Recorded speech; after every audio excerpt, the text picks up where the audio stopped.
मरण आसूची आज्ञा आपण को पुण्य पाप जानिबा को पड़िबो। आज आम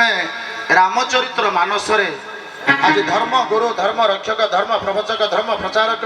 साधु संत ज्ञानी गुणी पंडित स्वजन मैंने आम समस्त एकत्रित हुई एक मन एकचित एक लय एक भाव किपरि भाव राम चरित्र को श्रवण करुचे तार अर्थ जे प्रभु आपण भली आम परिवार हो जाऊ आपण भली आम परिवार भितर स्नेह ममता आदर भल पाइबा आसु प्रभु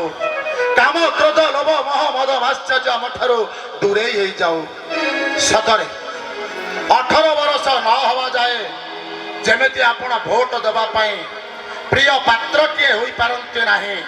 सही परे रामंक पथर बुझिबा पूर्वरो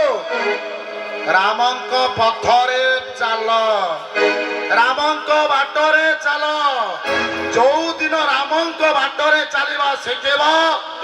मंदिर आसवा को बाट भेटेब।